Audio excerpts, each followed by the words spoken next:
आप इंजीनियर भी कर सकते हैं, आप मेडिकल भी कर सकते हैं, आप सिविल सर्विसेज भी, आप मतलब कोई भी जॉब आप ले सकते हैं।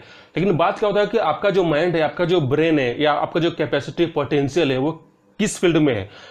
आप कंप्यूटर के लायक है, या केमिकल के लायक है, या मैकेनिकल के लायक है, या आप एमबीबीएस के लायक है, या फिर आप आईएएस या आईपीएस के लायक है। वो डिसाइड कौन करता है? आपका पोटेंशियल, आपका कैपेसिटी। अगर मान लीजिए अगर आपका कैपेसिटी ही आपको ये नहीं पता है कि हमको क्या करना है, तो फिर आपका इंजीनियर भी आपका यूजलेस हो गया, मेडिकल भी आपका यूजलेस हो गया, सिविल सर्विसेज भी मतलब आपका यूजलेस हो गया। मतलब कि आप इसमें आप एग्जाम को जो तैयारी, जैसे कि इंजीनियर में क्या होता है कि आपका एंट्रेंस एग्जाम होता है, जैसे कि आपका जेई हो गया या फिर आपका नीट हो गया। मतलब नीट आपका हो गया मतलब के मेडिकल लाइन में, ठीक है, और इंजीनियरिंग का आपका हो गया जेई वाला हो गया। अब सिविल सर्विसेज का एंट्रेंस एग्जाम क्या होता है, जिसका आपका यूपीएससी होता है, ठीक है। अब बात क्या है कि अब आपको ये नहीं पता है कि हमको जेई का एग्जाम देना है, या नीट का एग्जाम देना है, या फिर आपको यूपीएससी एग्जाम देना है। अब यहाँ पर क्या होता है कि फिर आप किसी का गाइडिंग आप मतलब लेते हैं। अब गाइडिंग में क्या होता है कि उनका अपना एक्सपीरियंस रहेगा, उनका अपना एक परसेप्शन रहेगा, या फिर उनका अपना एक इंपॉर्टेंस और वैल्यू रहेगा। लेकिन आपको ये नहीं पता है कि मेरा वैल्यू सिस्टम क्या है, मतलब कि मेरा जो माइंड है, मेरा जो ब्रेन है, वो किसके लिए काबिल है, मतलब कि आपको कौन सा फील्ड में आपको जाना चाहिए, आप किसमें ज्यादा मेहनत कर सकते हैं। अब देखिए, अगर मान लीजिए आर्ट्स के फील्ड में आप हैं, तो फिर आप यूपीएससी का एग्जाम का तैयारी कर सकते हैं। अगर आप साइंस का फील्ड में हैं, तो आप जेईई का आप एग्जाम दे सकते हैं, या फिर आप नीट एग्जाम दे सकते हैं। अगर मान लीजिए आप कॉमर्स के अगर आप फील्ड में हैं, तो फिर आप सीए का आप एग्जाम आप दे सकते हैं, ठीक है, यानी कि चार्टर्ड अकाउंटेंट का, या फिर आप सीएस यानी कंपनी सेक्रेटरी का, ठीक है। अब बात क्या होता है कि आपका जो माइंड है, आपका जो ब्रेन है, वो किसके लिए बना है। आपको सबसे पहले आपको ये डिसाइड करना पड़ेगा। अगर मान लीजिए आपको ये नहीं पता रहेगा, तो फिर आप कौन सा फील्ड में तैयारी करेंगे, फिर आप 100% आप अपना जो एफर्ट है, अपना जो कैपेसिटी है, अपना जो पोटेंशियल है, वो आप कैसे देंगे। तो सबसे पहले आपका ये बात होता है। 12th के बाद का जो करियर है, वो अपॉर्चुनिटी तो आपके पास है, आपके पास अपॉर्चुनिटी इंजीनियरिंग का भी है, मेडिकल का भी है, सिविल का भी है।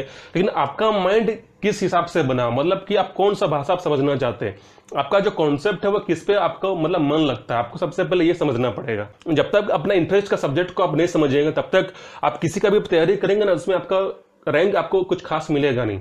रैंक आपका तब बनता है जब आप किसी पर्टिकुलर सब्जेक्ट में या किसी पर्टिकुलर फील्ड में आप अपना मेहनत करते हैं, जब पोटेंशियल के साथ आप काम करते हैं, और जब आप एफर्ट भी लगाते हैं, और जब आपका अच्छा स्ट्रेटेजी भी मतलब रहता है, उसके बाद ही आप कोई भी फील्ड में आप जा सकते हैं। लेकिन अगर मान लीजिए आपको फील्ड ही नहीं पता है, तो फिर आप चाहे आप इंजीनियरिंग में जाए, चाहे मेडिकल में जाए, चाहे आप सिविल में जाए, तो क्या होता है कि आप क्वालिफाई तो कर लेंगे, लेकिन हो सकता है कि जब आपका काउंसलिंग होगा, तब क्या होता है वहां पर आपको साथ प्लेसमेंट या आपका जो फील्ड है वो आपको साथ मिलेगा नहीं। अब यहाँ पर 90% क्या होता है कि किनको पता नहीं होता है कि हमको क्या क्या करना चाहिए। फिर वो क्या करते हैं, सीनियर से गाइड लेते हैं। सीनियर से गाइड लेना अच्छी बात है, ये कोई आपका ज्यादा कोई दिक्कत नहीं है। लेकिन अगर आप खुद का एनालिसिस नहीं करते हैं और बिना अपना मंथन किए अगर किसी और का गाइड लेंगे, तब यहाँ थोड़ा डेंजर, थोड़ा खतरा होता है। क्योंकि देखिए, आपका दिमाग अगर मान लीजिए साइंस के लिए बना है, मान लीजिए फॉर एग्जाम्पल आपका दिमाग साइंस के लिए बना हुआ है, और आप किसी से पूछ दिए, वो आपको बता देगा कि आईएएस का बहुत रेस्पेक्ट है, आईपीएस में बहुत रेस्पेक्ट है, आपको यूपीएससी की तैयारी करना चाहिए। लेकिन आपका जो माइंड है वो साइंस के लिए बना था, लेकिन आप किसी के गाइडिंग के हिसाब से आप क्या किए, आप यूपीएससी का मतलब तैयारी किए। अब जब आप यूपीएससी के लिए तैयारी करेंगे, तो हो सकता है कि आप उसमें अच्छा मार्क्स भी लेकर आ जाएंगे, लेकिन लास्ट में क्या होता है कि हो सकता है आपको प्लेसमेंट नहीं मिलेगा। ये हो सकता है क्योंकि आपका जो मेहनत है वो साइंस के फील्ड में आप बेटर कर सकते थे, लेकिन क्या हुआ, आप किसी के गाइडिंग के हिसाब से क्या किए, आप यूपीएससी के लाइन में चले गए और आईएएस और आईपीएस के चक्कर में मतलब आप चले गए। तो आपको यही देखना पड़ेगा कि आपका माइंड क्या चाहता है। सबसे पहले आप एनालिसिस कर लीजिए कि आपको कौन सा फील्ड में आपको काम करना है।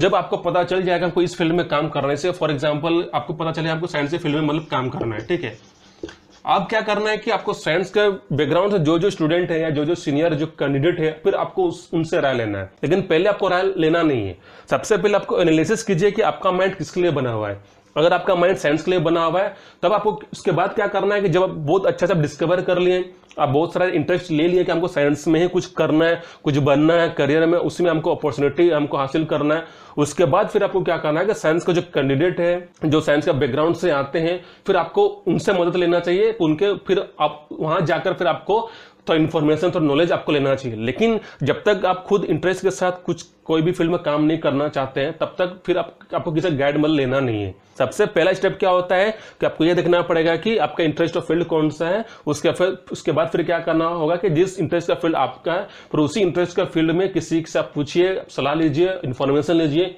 कि इसके हमको ये फील्ड में हमको तैयारी करना है, तो हमको टिप्स दीजिए या फिर कुछ इन्फॉर्मेशन दीजिए या फिर कुछ सजेशन दीजिए कि हमको इस फील्ड में तैयारी हमको कैसे करना है। मतलब कि आपको एक्सपीरियंस आपको सीनियर से मतलब आपको मिल जाएगा। लेकिन सबसे पहले आपको ये नहीं करना है कि सबसे आप डायरेक्ट आप कूद गए, आप जंप कर गए, आप किसी से आप करियर के बारे में पूछ रहे नहीं। सबसे पहले अपना जो इंटरेस्ट है उसको पहले डिस्कवर कीजिए। जब आपको डिस्कवर हो जाएगा उसके बाद फिर आपको पर्टिकुलर फील्ड में फिर आपको एक्सपीरियंस लेना पड़ेगा सीनियर लोग के थ्रू, ठीक है।